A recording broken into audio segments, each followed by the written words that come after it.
Hello and welcome. This is my first playthrough of the solo RPG Apothecaria. Apothecaria can be bought at blackwellwriter.com and is also available on itch.io and can be purchased in both PDF and print formats. Apothecaria is a solo journaling RPG in which you take the role of a village witch creating potions for the unfortunate villagers, adventurers, and monsters that come to you for help. The potions you create and the stories that unfold come together to create a beautiful journal that is unique and personal to you. Fill pages with drawings of ingredients, stories of run-ins with thieving fairies and sleeping giants, and recipes for the potions that you create to keep you right in the future.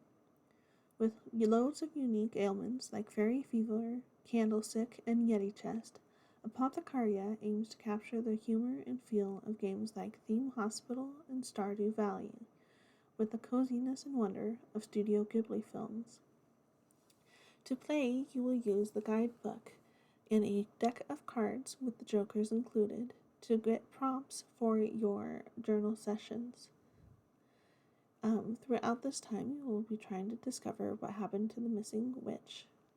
Each card that you draw will help determine what ailment your patient is dealing with, what events happen at specific locations, and what clues you may find as to the witch's whereabouts. I did previously play this on my Twitch, but there were some issues with the audio, so I am re-recording it. And with that, we can get started on our first day. March 20th, first day of spring. There was a witch here before me. I do not know their name, or what may have happened to them, only that they were here and now they're missing. I was originally planning on passing through the town of High Rannoc, but I feel compelled to stay. It's hard to explain, but I know that it's important to do. It would be unjust of me to leave this place without someone to care for its people and to uncover what occurred, to leave the previous tenant of the small house I found outside of town missing. The house is in decent shape, though you can tell it has been a while since someone last lived inside it. The cobwebs have started to build up, and last year's dust has settled on the floor. So my first plan of action is to clean up and settle in. I hope to find some clues as I go, and hopefully it won't be too long before the previous witch can return. I had no plans to settle, and I longed to get back onto the road once more. March 22nd. Earlier today, I was in the middle of cleaning beneath the cupboards when there was a knock on the front door. No one from the village had come to visit yet, though that's a little surprise given they likely don't yet realize I've taken up residence here. This made me wary to see just who had stopped by what, to most, would still appear to be an abandoned cottage. When I opened the door, I was met with the sight of a man who was clearly a local adventurer due to the gear he had slung across his back and the sword he wore at his side. This did little to put my mind at ease, as the fleeting thought of the previous witch having been driven out rather than leaving due to some unforeseen circumstance crossed my mind. The man certainly looked surprised to see me, but he didn't reach for his sword or make any hostile gestures. Instead, he stumbled over his words almost in a panic, and it took some time for me to be able to gather what he was saying. The essence was that he started to find himself obsessing over small trinkets and coins the last few weeks. At first, he thought little of it, but it had gotten to the point where he'd found himself stealing from a good friend when some bauble had caught his eye. I tried to calm him, as it didn't take long to realize he had caught dragon sickness, something he had already concluded himself, but his ability to focus was thin. He trailed off at one point, eyes staring at a small pile of mainly worthless gems I had set on one of the cabinets after finding them tucked back in some corner while clearing out a space. I scooped them up, feeling his gaze sharpen on me as I moved to set them down in front of him on the table to help hold his attention as I made him promise to remain in the house while I went looking for the reagents I needed to make him a cure. Knowing I was on a tight deadline with a gleam in his eyes, I left the second I got a nod of an agreement from him in hopes of helping him before we lost what sense remained that had managed to bring him to me to begin with. High Rannoc, case number 1, man, adventurer, name unknown, suffering from dragon sickness. This can be treated with reagents that treat scents and wounds. 4 turns are given to complete this reagent search. Melt Waterlock. Limited time I had, I aimed to make use of a singular ingredient to create the cure for the unnamed adventurer I left gazing longingly at those gems in the cottage. I made myself to the lock with the hope that I would get lucky enough to find the sea beast I had read mentioned in the previous witch's journal, so I could extract some of its saliva. It was a risky move, given the difficulty of getting such a reagent, even if a beast did reside there, but it would help eliminate the need for a long search for multiple items in exchange. I hurried down the path for a moment, afraid I'd gone the wrong way, until the edge of the water came abruptly into view as I stepped out of the trees. Only a portion of the lock was visible, but I could tell it extended back and through the basin between the trees for what may have been miles. The surface was still as I tried to orient myself based on what I recalled from the witch's journal. First card drawn, Joker. This means a clue is found in regards to the witch's location. Card drawn for the witch's clue, a 9. Card drawn for event at Mount Waterlock, a 2. Timer is set at 4. A large nest in the low dead branches of a tree caught my eye, something that I remembered being mentioned, and I looked upwards above the tree that it was nestled in to see its occupant soaring high above it. It seemed to be paying me no mind, and I started towards the nest carefully, eyes scanning upward from time to time, as I tried to find another landmark that may bring me to where the witch had noted the beast slumbered out in the lake. As I passed beneath the nest in a tangled mess of dead tree limbs, I heard the clicking of claws above me. I froze, thinking at first that the bird had a mate I hadn't noticed, but as I looked up to where the bottom of the nest was just inches above my head, I realized it was a trove of dentist crabs feasting on whatever bits had been left behind by the inhabitants. I hesitated for a moment before reaching up to carefully snag on, careful of its claws. I hesitated for a second before reaching up to carefully snag one, careful of its claws, before I pocketed it into my bag at the side, knowing it could serve a purpose in the future. I was going to risk grabbing a second when something else caught my attention as it wavered at the side of the nest where it was snagged. It was a small banner for a regional hopscotch team, the Narwhals. Out of curiosity, I grabbed hold of it, and with the intent of pulling it free, and a familiar scrawl on the corner made my heart miss a beat. I heard the falcon above give a cry, and knew I had pressed my luck. I pulled at the fabric in a panic, felt it snag on a branch as I heard the rush of wings above me. I grabbed it with both hands frantically, pulling with more force this time, and felt the banner rip away as it tore free, and I fell down into the sand of the beach as the bird swooped low to try and dig its talons into me in defense of its nest. I scrambled to get beneath a small alcove of rocks and branches as I heard its angry cries. Its weight hit something above me once more before it seemed to assume I was no longer a direct threat, and it returned to its nest. I peeked my head out and saw it resting on the dead tree, seeming to be assessing the damage done to the nest, and I ducked out the other side.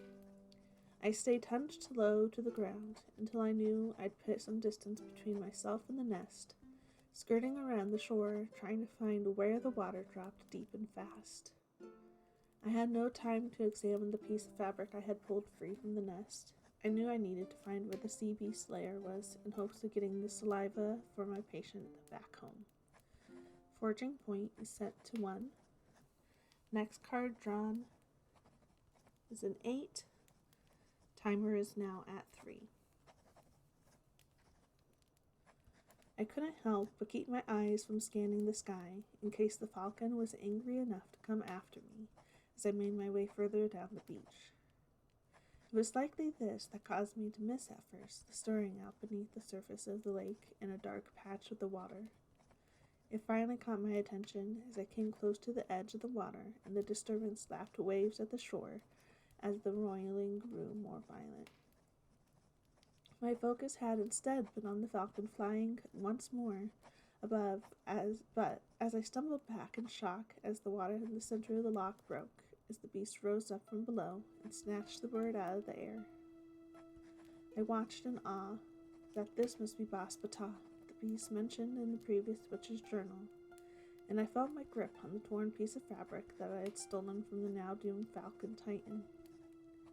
The size of the creature was more than I had expected, and it sent out an earth-shattering roar that silenced the entire forest surrounding the lock in a single moment. Dumbstruck, I didn't even have time to think of a plan, much less act on it to extract saliva from the beast, even as it slobbered horribly at its avian's neck.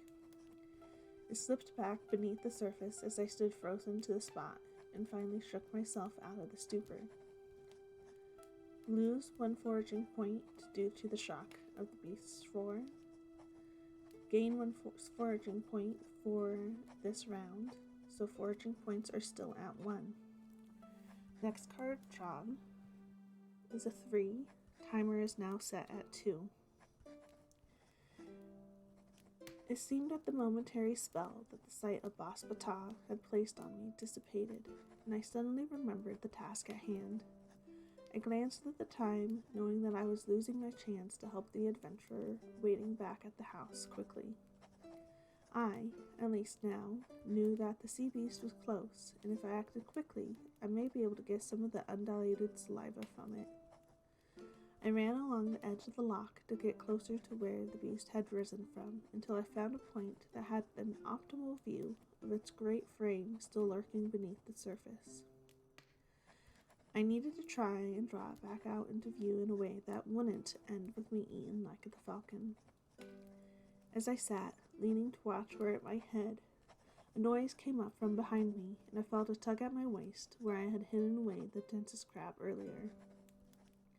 I pressed my hand to my pouch, thinking the crustacean was trying to escape, and felt something snap away as a titter of laughter rose up behind me, accompanied by the feeling of a small pebble smacking me in the back of the head. I turned with a curse to find a group of gold drakes had appeared, one holding the dentist crab, and another reaching towards the torn piece of banner I still had clutched in my hand. I felt a sort of panic at the thought of them stealing the banner away, useless as it may be. It was my only potential clue I had found in relation to the witch, and it could be nothing, likely was, but there was no mistaking that the scrawl on the bottom of the banner belonged to the same person as the one whose journal I had back at the house. There was a brief tug of war as the gold drakes swarmed me, digging into my pockets in an attempt to steal anything else they could find, but only coming up empty. I fell back as I managed to save the banner, pulling it free as the drakes flew off with the dentist crab as their only sacrifice, with another round of laughter. I felt the pinpricks of tears then, in frustration, as I turned to look down at the water once more, only to find the dark shape still there, lurking, but further away. I knew I only had one more chance if I had any hope of getting the sea beast's saliva, and get back to the house in time to actually help my patient. Foraging points is set at 2. I lost 1 dentist crab. Next card drawn is a queen. Timer is now set at 1. Dragon sickness would overcome a person in waves. I had little hope at this point that I would actually be able to get the sea beast saliva extracted in time, but I couldn't give up just yet. I watched the form beneath the water as it drifted further and further out towards the middle of the loch, where the water was deepest. Knowing that he had just ate, I hardly felt that I would be able to draw him back out with the thought of food. And I knew the further out he got, the less likely it was that I'd be able to get his attention from the shore. I was getting the sense that my luck was running out along with my time. Still, I made my way further down along the shore in hopes of finding some sort of tool that could be used to draw a boss batah up from the depth. Something shining in the sand caught my eye, and I had hoped it would be some item that might be enticing to the beast to lure it in. I moved to grab it, finding a bottle tangled up in some seaweed that looked as if it had been lying in the water for centuries. A crust of salt and barnacles lined one side, and the top was sealed off with a cork. I picked it up more out of curiosity than any thought that it could be useful, and found that inside was a letter curled up tightly. The paper looked pristine and clean inside its glass prison, and I tucked it away, feeling a tug of desire to read its contents, but I knew that it would be best served at a later time. I sighed as I looked down at the water, only to find that the large shadow of the beast had faded down into the depths where it was no longer visible. The sun was starting to set now, and I knew my best bet would be to return home and hope that I found the adventurer there, and still with his sense about him. Perhaps I could coax him to remain a while longer so I could try again tomorrow. I trudged my way back home as the shadow between the trees grew long before the darkness would finally set in. When I reached the house, I found the windows and the door all open. The gems that I had left out were gone, as was the adventurer when I stepped inside. I couldn't help but feel that I had failed in my first real task here. In silence, I stoked the fire and got a small bit of food started, as I was reminded how little I had eaten that day. I hoped somewhere out there the adventurer was safe and would be able to come to his sense once more before he was well and truly lost to the dragon sickness.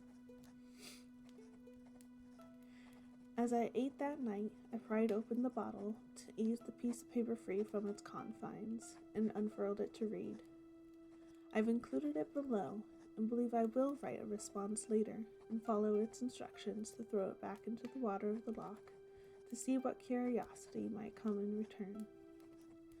For now, I'm going to rest and take some time to examine the cloth I found in the bird's nest to assure myself I wasn't imagining that the handwriting was the same as the witch's.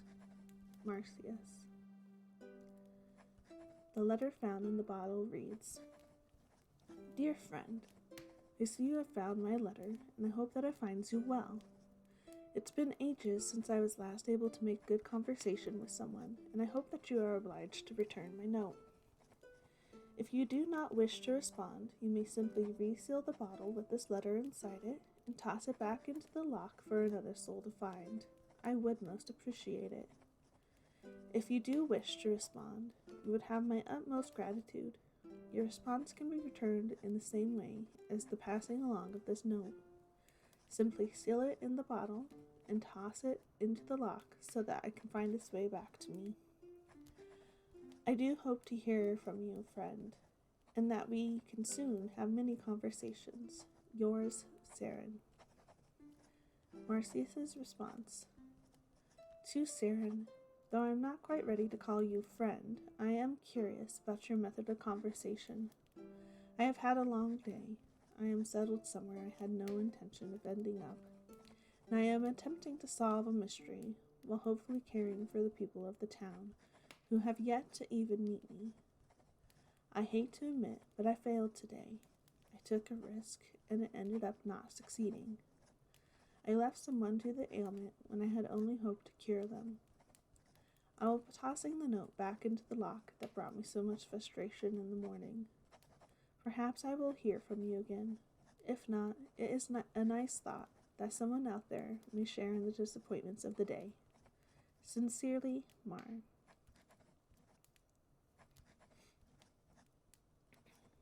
March 27th, Week 2.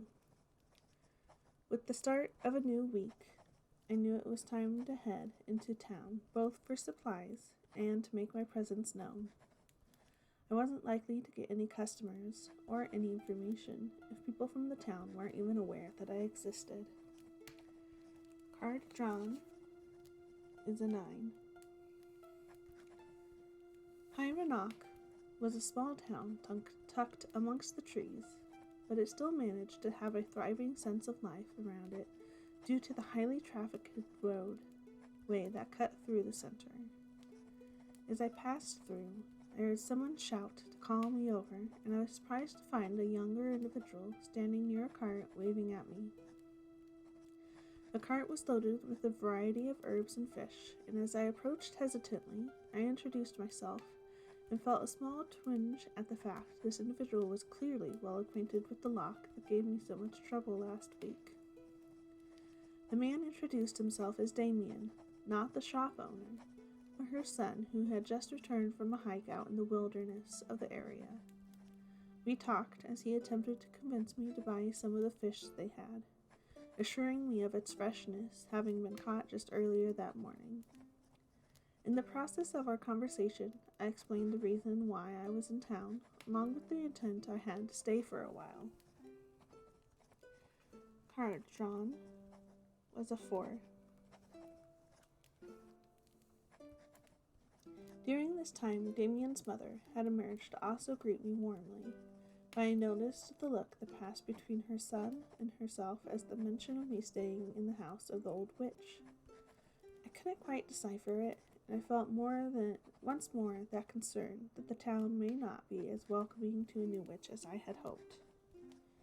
Damien noticed my wariness, a large, reassuring smile coming to his face, as he told me it was a relief to have some help in town once more, and that they both offered me some deep read as a welcoming gift. I was a bit surprised by such a warm offering, but gratefully accepted the deep read, as it was an extremely useful reagent. I decided to take this as a sign that I was more welcome than I had feared, and I tried to shake off the residual concern from the back of my mind. We spoke for some time about the lock and its monster, Boss Ptah, but I found any time I tried to steer the conversation towards my predecessor that Damien and his mother would dodge the questions carefully. After some time, I excused myself so I could go complete my shopping and tucked the deep read away in my satchel for safekeeping as I headed further into town. Card drawn is a queen. I took my time throughout the town, exploring the market stalls and gathering some food items to help me get through the next few weeks. A specific figure kept catching my eye as I shopped, mainly due to the fact that she clearly working hard to draw attention to herself everywhere she went. I thought she must have been a local at first, but after some observation, I saw she kept returning to a cart that was set up on the outskirts of the market, with each new individual she drew in. The cart was filled to the brim with a variety of concoctions and trinkets that I was familiar with. I wandered closer to confirm my suspicions, casting a quick spell to detect the magic in the air that surrounded her and the small dog that trailed at her feet. As I did so, she seemed to perk up and become aware of me in return, as our eyes met across the crowd, and a smile that was like a warm summer day blossomed across her face. Her name was Marie, and she is another traveling witch who had happened upon the town just the night before. She had been through this area previously, but hadn't realized there was a witch in residence here. Marie was a buoyant woman of about 40, who hardly seemed to acknowledge the remaining chill in the air from winter that had just passed a few weeks before. Her dog, a small pug, followed her dutifully and kept a watchful eye on anyone who approached their cart. She invited me for lunch, and we sat back behind her cart to eat small sandwiches that she had prepared, along with a pot of tea and a spread of small pastries. It felt like the first bit of roaming familiarity I've had since ending up here, and it was a blessing to be in the presence of another witch for a short while. I asked her if she had heard about the witch who had previously been here, but she shook her head solemnly. The last time she had been through, several months ago, there had been no mention of a witch in town. Both of us grew quiet with our shared concern, and I felt that chill return for just a moment more. It wasn't typical for a witch to just disappear without someone mentioning it, at least not one who had cared for a town of people. Still, I wasn't certain there was any foul play or act of violence responsible for the missing witch. There certainly hadn't been any sign of it in the cottage during my time of getting it cleaned up and put back in place. In fact, it seemed the previous tenant had planned her departure, at least partially. Marie tried to convince me to leave with her in the morning once her sales were done, so we could continue on to the next town together. I can't deny that the offer was tempting, one that I almost accepted, but the tattered remains of the team flag found next to a lock, and my return letter to Saren piqued my interest, on top of my sense of duty to remain and discover what had happened to the witch who had been here before. In the end, I promised to stop by one more time the next morning before Marie was set to leave, so we could have breakfast together. We talked for a while longer then, about everything and nothing all at once, as if it was simply a comfort to have a companion who understood all the ins and outs of our lives before I once more said goodbye as the afternoon started to fade. I needed to finish the last bit of my shopping and get back to the house before it got too late. March 29th.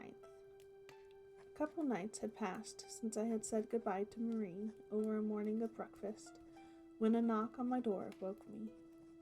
I groggily got up, trying to feel my way through the house in the early morning gray, before I carefully opened the door to see who was outside. To my surprise, I found Damien, standing there looking both sheepish and in pain, as his mother hovered close behind him. I opened the door further, still trying to shake off the last edges of sleep, and found the root of the issue presented before me. On Damien's hand was a large butcher's knife that seemed to be pinned in place despite not being embedded within the skin. I stared at it far longer than I'd like to admit as I gathered my wits about me and finally realized why they had come, as his mother apologized profusely for the inconvenience in some earlier deception in the market. I shook my head in response as I stepped aside and motioned for them to come in, knowing I needed to find my voice. I had managed to put together that it was magnetic thumb by the time I got some coffee made, enough for all of us, and realized that they had known about the affliction earlier in the week when we had first met. As they spoke, enough to make up for my lack of vocal aptitude so early in the morning, they explained that Damien had been attempting to gather the ingredients for the cure on his own, despite having no method or true knowledge of how to process it. When they had realized that I was a witch and would be remaining in town, they had gifted me the deep root with the hope that I'd be able to help them at a reduced fee later on, if they could find the remaining reagents necessary. However, before they had had a chance, an accident had occurred that morning while his mother was trying to prepare some of the fish for the stall, and now they couldn't remove the knife that had attached itself to his thumb. In fear that it would cause harm, they had decided to come out to seek my help rather than continue to wait. By the time they finished talking, Damien awkwardly trying to drink the coffee I gave him while keeping his one hand still on the tabletop to avoid waving the knife around. I had shaken off the last tendrils of foggy fatigue.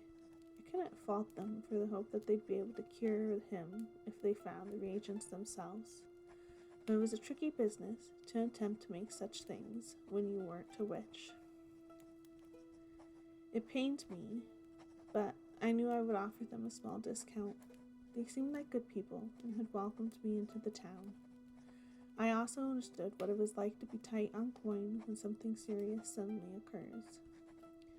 I couldn't afford myself to do them a service for free, but I could deduct 1 silver for the deep root, given they had saved me the trouble of harvesting it myself already. They both were clearly relieved when I agreed to help them as I finished off my coffee and gathered my things. It was still early, which gave me some time, but given the affliction had gotten to the point of attracting items with a strong enough pull they couldn't be easily removed, it needed to be taken care of before something more serious happened. So I found myself heading out just as the sun was breaking over the horizon to find what was needed to help my second official customer. High Rannoc, case number 2, Damien, local townsman, fishmonger's son. Suffering from magnetic thumb. This can be treated with reagents that cure pain and blood, and there is no time limit. Moonbreaker Mountain. I knew from when I'd been traveling in the area before stumbling upon the witch's cottage that I was likely to find what I needed if I headed towards the mountain trails. Hiker's Helper would be the simplest item to get, and one that was in abundance along the trails most of the time. I was actually surprised that such a common plant hadn't been the first thing Damien and his mother had tried to collect, but there was a chance they didn't realize it could serve a function to cure his magnetic thumb. They had been going off of second-hand, half-remembered information from another individual who had been treated for the ailment in the past, so it wasn't hard to understand the lapse. Event card drawn. 4. I hiked up one of the paths that led up towards a large runestone, where I felt I recalled seeing a gathering of the plant at the foot of when I had previously passed. I hiked at a quick pace, hoping to get what I needed to return without too much wasted time. I paused to rest as I came upon the stone marker. As I remembered, there was a large spread of Hiker's Helper around the base, and after gathering my breath, I started to gather what I needed. I startled at the sound of a voice coming from above me, looked up to find someone sitting on top of the old runestone, watching me with a curious expression. The pack at their side made it clear they weren't from town, and there was a hint of elvish descent in their features. They repeated the question that I must have missed the first time around about directions to the closest shoreline. If I had realized I would end up having to socialize while I was on the task, I would have had a second cup of coffee. I carefully set my collected trimmings into my satchel as I stood so I didn't feel quite so beneath the other. With the assumption that they meant the lock, I had directed them down the mountain towards the lake. I knew that enough now that one of the rivers that the lock fed ran a short ways down to the coastline that was further below the valley of the town. If they meant that sort of shoreline, they'd have an easy time finding it by following the river from the lock. They hopped off the runestone after my explanation and gave me a sharp smile that made me feel far from appreciated despite the exaggerated bow they gave in thanks. I asked why they were looking for the shore, explaining that there was a town nearby if they needed anything, more out of my own curiosity than any real sense they may need the information. I was rewarded with a casual comment about how that wasn't necessary, as they were simply looking for something they had lost the last time they'd been in the area. They had already started down the path at this point, turning to walk backwards carelessly as they spoke before turning back to disappear into the trees. I watched them go, making sure that they didn't double back before I returned to collecting the last of the Hiker's Helper that I would need. I listened more closely this time to ensure I didn't get snuck up on again, and it seemed that the errant traveler really had disappeared as quickly as they had appeared. Still, I was careful and on watch as I made my way back to the house, now ready and armed with the last necessary ingredient to help Damien and prepare what would be my first potion since I'd arrived in High Rannoc. Potion of Demagnetization. Ingredients: deep reed times 1 crushed. Hiker's helper times 1 boiled. Step 1. Take the hiker's helper and place it in a small pot with 1 cup of water and bring to a boil. Step 2. While that boils, take your deep reed and crush it with your mortar and pestle until it formed a fine dust. Step 3. Once the hiker's helper had been brought to a rolling boil, remove it from the heat and let it cool before straining out the remaining leaves and placing the liquid into a bottle. Step 4. To the bottle of liquid, add your crushed deep reed, cap, and shake vigorously until completely combined. You will notice a color change to a soft lilac when properly combined. Step 5. Have the afflicted drink the entire concoction, and within an hour, all magnetization of limbs should cease. I had Damien and his mother stay with me for breakfast after I had him drink the potion, so I could monitor the progress of his ailment. Once we were able to remove the butcher's knife and assess that there were no other items attached to Damien's hands that had gone unnoticed with its presence, I felt assured that everything had worked properly. I gave him careful instructions on what signs he should watch for in case the affliction tries to return in the future, and a suggestion that he may want to cut back on the iron in his diet, as it would be the likely cause of the issue. He seemed a little put out that it would mean cutting out certain meats and vegetables for a while, but it was the best way to assure that he stayed at a steady level. They both thanked me profusely before leaving, and his mother tucked the silver into my hand as she left. I thought for a moment of refusing it entirely, but knowing how slim I was on my own funds, and the need to be able to establish a good larder, I accepted it quietly. April 1st. As the week wore on, I tended to the garden area to clear out the weeds that had settled there, now that the house proper was at least in decent shape. Just yesterday, I made my way down towards the lock in the late afternoon for a chance to get out of the house. I had the hope both to see if I could find another clue towards the previous witch's whereabouts, as well as a curiosity to see if I could find an answer to the letter that I thrown back into the waters last week. Event card drawn 5. I wandered down to the shore, and once the water was in view, I was able to see a small vessel out in the middle of the loch that drifted about. There was a figure on the boat that I wondered at first if it was the same elfish individual I had seen at the rune stone, but as it came closer to shore, I realized that wasn't the case. A dwarf sat in the boat with a fishing rod that was almost twice as tall as he was. He must have spotted me on the shore as the boat drifted closer, and he shouted out a greeting once he was in earshot. I waved back and waited as I saw him pull up close enough we could speak at a decently regular volume, rather than shout across the water. His name was Felix, a local, though he didn't live directly in town, but along the outskirts of it, much like I do. He apparently frequents the loch, but had been attempting to catch his dinner for the evening. I found him pleasant, a welcoming and happy sort that seemed glad for the conversation and a chance to talk to someone new. I hazarded a question about Boss Batah and was quickly caught up in a lengthy conversation about the beast and his habits. Apparently, though not something you'd want to mess with, it wasn't typically an aggressive thing, though it had been acting rather out of sorts for the past few months.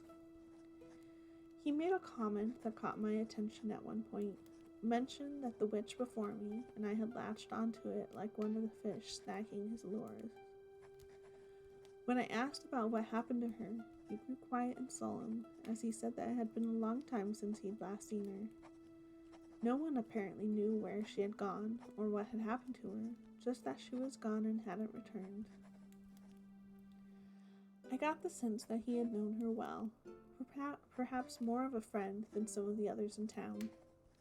I wondered if I should mention the bit of snagged banner I had found in the bird's nest, but held my tongue as I saw his distant expression. I had found nothing of use from the banner, and it felt like it would do little but possibly stir up some sense of loss for Follix. Maybe I would bring it the next time to give him, if it continued to prove unhelpful. Follix seemed to shake himself out of thought and changed the subject for me, as he asked if I was out at the lock for anything specific. I said I wasn't, but that if he had any suggestions for what might be the best spot to get a certain reagent, that I would appreciate the help. It wouldn't hurt to have some reagents on hand ahead of time, and if I was to get more patients coming to me in the future. He happily told me a spot along the shore that was a particularly good place to find smooth croak if I decided to take a look. I thanked him, and we spoke for just a little while longer, but I could tell he was eager to get back to his fishing now. Before we parted, I asked one last question, seeing if he'd by any chance happened to have ever found a bottle along the shore with paper inside it. This earned me a bit of an odd look from Follix, who just shook his head and saying there would be little point in collecting old bottles and trash. I nodded, content that he likely wasn't my pen pal, though I couldn't have pictured him using a pseudonym to leave cryptic letters as it was.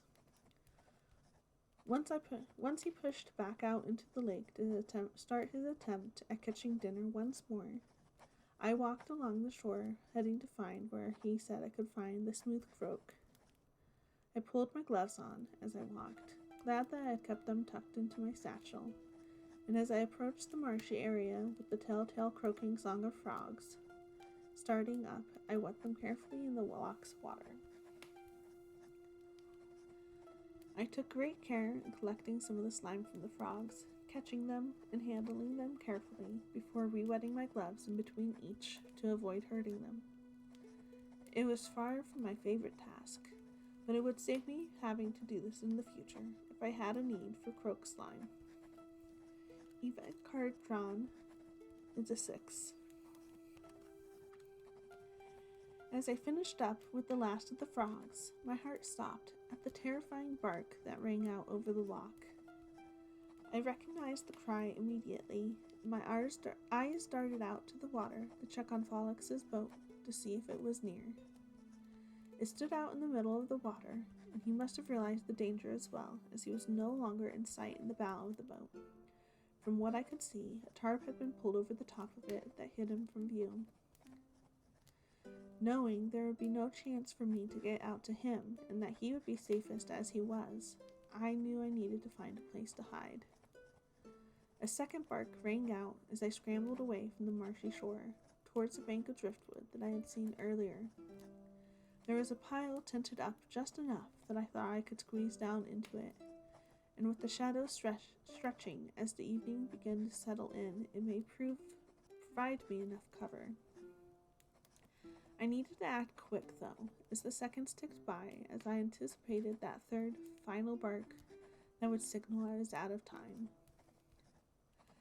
I pushed myself between the branches that tore at me, crawling through spider webs and muck until I was as far back as I could get, tucked down, out of sight. I couldn't see much outside of my hiding spot, but I could hear the piercing, final bark that heralded the hunt of the Kusith. I held my breath and listened closely. At one point, I believed I heard footsteps, but I'm not honestly certain if they were real or imagined. Time ticked by slowly as I watched for any sign that my hiding spot had been discovered. The world was eerily silent, the birds that had been singing amongst the trees falling unnaturally silent as the world seemed to have been put on pause, as if waiting for some terrible end. I don't know how much time passed. Slowly the birds started to sing again, tentatively at first, and then a bit more moodily as they announced that the danger had passed. I waited a while longer still, until I could be certain it was safe before untangling myself to crawl out of my hiding spot. As I got back onto my feet, I looked out across the water and could see Follix as he slowly emerged from his makeshift hidey hole and the two of us gave each other relieved waves, asking the other was safe from harm. My curiosity about whether I had received a response to my bottle-bound letter was snubbed out at this point, as I no longer wanted to linger outside and risk night setting in. I waited for Folix to get his boat ashore so I could help him get it pulled up onto land, as he took his catch home, as his own desire to continue fishing had passed. He shared one of his fish with me before we parted ways, both clearly apprehensive in case we heard another piercing bark break the remaining piece of the day. I slept uneasily last night, but today has shaken some of that lingering fear off. It's been a long time since I've come across a Kusith. I thought that by settling here, I would find myself bored by the lack of variety that came with being stuck in one place. So far, that hasn't proven to be the case at all. Marcius. With that being the end of the first 2 weeks, for failing to cure the dragon sickness of the adventurer, that knocked us down a reputation level and earned us no silver. Then, for succeeding in curing Damien, we got bumped up a reputation level again to get back to 5. And as payment, we received 19 silver. For the next 2 weeks, that was streamed on my Twitch. That video should be up just about the same time as this one. And then this Sunday, today actually, at 4 p.m. Eastern, I will be streaming the next part. These first 4 in-game weeks, which are the first 2 sessions that will be up, were sessions that were played last year and streamed previously last year. And then I wanted to change some of the formatting of how I was doing things. So I have started it up again this year. So these first 2 episodes were kind of a rehash. But from here on out, each week there should be an upload of the VOD from Twitch. And thank you so much.